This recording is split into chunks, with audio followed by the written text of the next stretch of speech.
저축하는 비율이죠. 여러분들은 개인적으로 저축을 어느 정도 하시나요? 저축을 하나도 못 하시는 분부터 저축을 70%까지 하시는 분이 있습니다. 굉장히 천차만별이죠. 같은 소득인데도 그렇습니다. 물론 최근에 신입사원들이 대기업에 입사해서 받게 되는 돈들을 가지고 어떻게 쓰고 있냐고 물어보면은 물론 첫 달은 뭐 부모님 선물해드리고 여자친구와 같이 그동안 못 해줬던 거 하느라고 거의 다 쓰지만 두 번째, 세 번째 달부터는 어느 정도 저축을 하냐고 물어보면 많은 친구들은 80%까지 저축을 합니다. 200만 원 월급에 160만 원 저축을 하는 거죠. 40만 원 가지고 사는 겁니다. 진짜 어떻게 보면은 짠돌이 구두쇠죠. 그렇지만 어떤 친구는 벌써부터 카드의 도움을 받아야 되는 친구까지 천차만별인데 이 방송을 보시는 여러분들은 어느 정도의 저축을 하시나요? 맞벌이이신 분들은 50%를 저축하기를 권합니다. 가계소득이 500만 원, 그러면 250만 원 저축하셔야 되고요. 혼자 외벌이이신 분들은 30%를 저축하기를 권합니다. 300만 원 가계소득이 있으면 90만 원은 여러분들이 미래를 위한 준비를 하셔야 됩니다.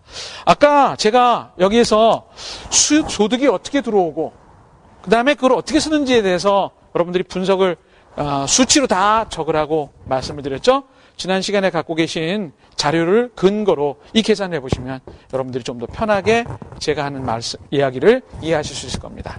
두 번째는 이것도 또 하나의 좀 이해하시기 힘들 부분입니다. 이자 비율입니다. 이자 비율. 이자 비율? 이게 무슨 소리일까? 소득분의 이자로 나가는 비율입니다. 매월 여러분들이 대출 받아서 이자를 납입하시죠?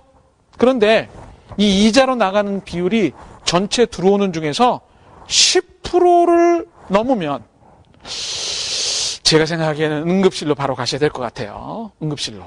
500만 원 버는데 50만 원 이상의 이자가 나간다. 그리고 아까 말씀드린 제가 안정성 비율을 말씀드렸죠? 바로 자산분의 부채 비율을 말씀드렸습니다. 이거 30%를 기준으로 하자.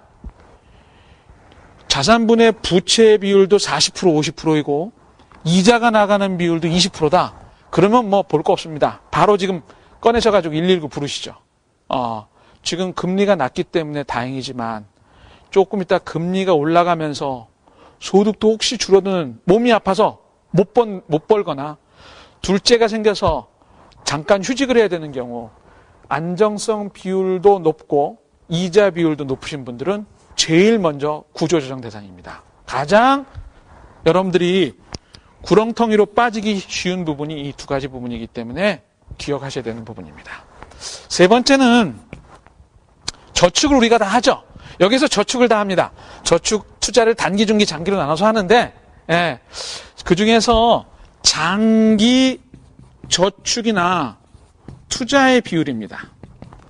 이거는 저축하는 부분 중에서 어느 정도를 장기로 하느냐. 너무 높아도 문제이고요. 너무 낮아도 문제입니다. 제가 백화점 문화센터에서 강의할 때 이거를 한번 다 적고 한번 계산해 보면 내가 하고 있는 저축이 100만 원인데 이 중에 80만 원을 이 장기 상품에 다시 말해서 보험이나 연금 저축 이런 데다가 불입하시는 분이 있습니다. 이분 미혼인 경우에는 결혼 못 합니다. 하려면 손해를 보면서 다 해야 그래야 되는데 그동안 소득공제 받았던 것도 토해내야 되고요. 원금을 건지는 건 당연히 힘들겠죠. 그렇기 때문에 이 장기의 비율이 너무 높은 분은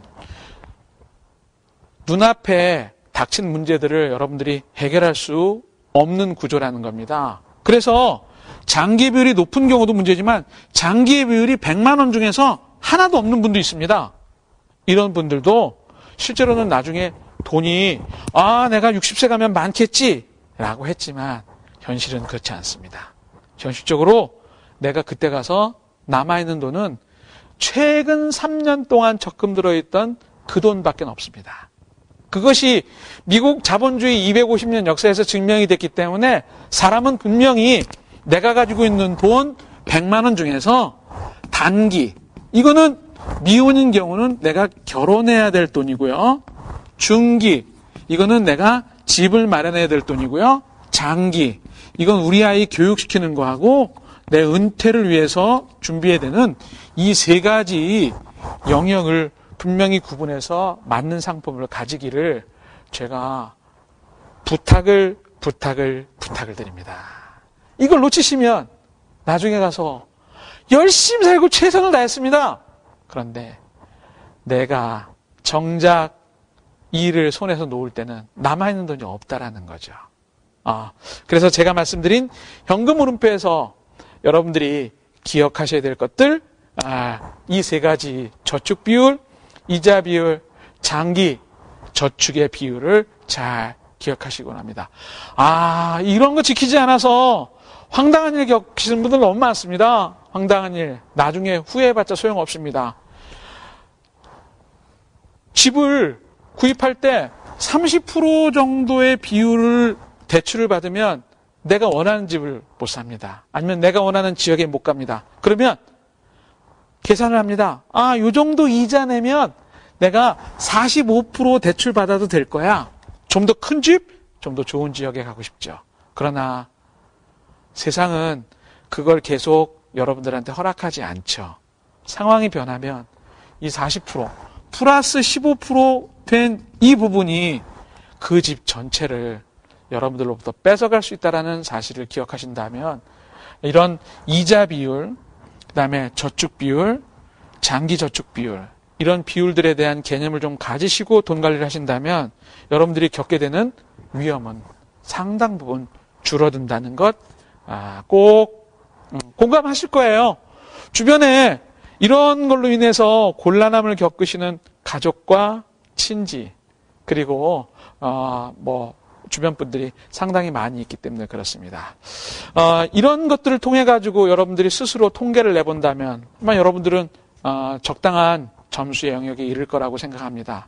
이런 마인드를 가지고, 이런 생각을 가지고 여러분들이 돈 관리를 하신다면 점점 나아지는 거죠. 예를 들어서 이렇게 생각해 보시죠. 오늘 저와 같이 조금 전에 말씀드린 재무상태표에서 제가 세 가지 말씀드린 게 있습니다. 유동성 비율, 안전성 비율, 수익성 비율. 유동성 비율 관리를 좀 못해가지고 평균 정도의 점수 60점 정도밖에 안 됩니다. 잘못하면 낙제죠. 안정성 비율, 나는 부채가 무서워가지고 부채를 한 20%밖에 사용 안 했어. 그럼 여러분들 아마 80점 정도 되시겠죠. 수익성 비율, 아까 말씀드린 것처럼 집이 전체입니다. 아마 여러분들은 낙제 점수입니다. 이거 40점밖에 안 됩니다. 300점 만점에 180점이니까 점수가 별로 안 좋죠. 여러분들 생각을 하세요. 야, 내가 3년, 5년 후에는 이거 점수하고 이 점수를 좀 올리면 내가 180점이 아니라 250점 정도 되겠구나. 이런 생각을 하시면 되는 거죠. 앞으로 가족회의를 하셔가지고 얘들아, 우리가 지금 30%밖에 저축을 못하는데 조금 아낄 거 아끼고 엄마 아빠도 애쓸 테니까 저축비를 올려보자. 저축비를 올릴 수 있습니다. 저축비를 올린다는 것은 검소하고 그 다음에 쓸 것에 쓰고 쓰지 말아야 될 것에 쓰지 말자라는 얘기이기 때문에 좋은 이야기입니다. 좋은 이야기입니다. 물론 경기가 안 좋은데 소비를 줄여라? 이거 조금 경기를 더 가라앉히게 하는 수 있는 얘기일지 모르지만 그래도 여러분들의 가정이 개인이 나중에 좋아지기 위해서는 지켜야 될 비율이겠죠. 이자 비율? 가만히 있지 마세요. 가만히 있지 마세요. 여러분들이 갖고 계신 담보대출 은행에 가서 최근의 금리로 내가 더 좋은 조건으로 갈아탈 수 있는 분은 갈아타시고.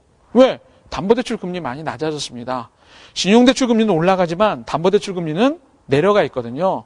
그래서 여러분들이 좀 더 여러분들의 재산을 효과적으로 관리할 수 있는, 이자가 적게 나가는 것은 그만큼 여유 자금을 더 만들 수 있다는 얘기잖아요. 그렇기 때문에 이자 비율 관리를 하시라는 거죠.